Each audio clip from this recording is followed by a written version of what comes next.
கம்ப அம்மா உணவகத்தில் தோசை போடுறாங்களா, இட்லி போடுறாங்களா, பொங்கல் போடுறாங்கன்றதையே பார்க்காம, கம் மக்கள் மத்தியில் நல்ல பேர் எடுத்துக்கிட்டு இருக்க கம்பம் சட்டமன்ற உறுப்பினர் ஜெகநாத் மிஸ்ராவை கெட்ட பேர் எடுக்க வைக்கணுங்கிறதுக்காகவே வெளியிலேருந்து தோசை வாங்கி வந்து அம்மா உணவகத்தில் சாப்பிட்டு ரீல்ஸ் எடுத்து போடுறாரு கம்பம் தாவேகா எம்எல்ஏ ஜெகநாத் மிஸ்ரான்னு நீங்கள் பதிவு போடுறீங்க.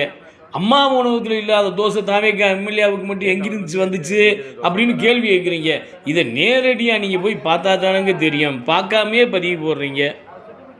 இப்படி பொய் செய்தி போட்ட பத்திரிகையாளர்களுக்காகவே நேரடியாக கம்ப அம்மா உணவகத்தில் போய் நேரடியாக அவங்க வழங்குகிற தோசையை உங்கள் முன்னால் நாங்கள் கொண்டு வந்திருக்கோம். கடந்த 7 ஆண்டுகளாக கொரோனா காலத்திலிருந்து அவங்க கம்பம் அம்மா உணவகத்தில் இந்த தோசை வழங்கிக்கிட்டு இருக்காங்கிறத அவங்க வாய் மூலமாகவே சொல்லிகிட்டு இருக்காங்க.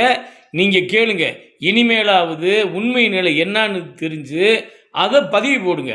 போலீஸ்க்கு கொரோனா சமயத்தில் போலீஸ்காரங்களுக்கு பார்சல்லாம் போட்டுவிட்டோம். தோசை இங்கேருந்து தோசை பொங்கல் அப்புறம் இருந்தே போட்டோம். அது மூலம் வெறும் இட்லி மட்டுமே போட்டுருக்காங்க. 7 வருஷமாக நாங்கள் 7 வருஷம் கொடுக்குறோங்கண்ணே. தோசை கொரோனா சமயத்துலேருந்தே கொடுக்குறோம். இட்லி குக்கர் ரிப்பேர் ஆகிடுச்சு, இட்லி சட்டி வாங்கி வச்சு கொடுக்குறோம். அது வச்சு 7 வருஷமாக நாங்கள் தோசை கொடுத்துட்டே இருக்கோம். நேற்று அவர் வந்து இங்கே தோசை சாப்பிட்டாரா? இங்கேயே தோசை சாப்பிட்டார். நாங்கள் இங்கேருந்து ஃபோட்டோவும் கொடுத்துருந்தாரு. அவர் சுட்டு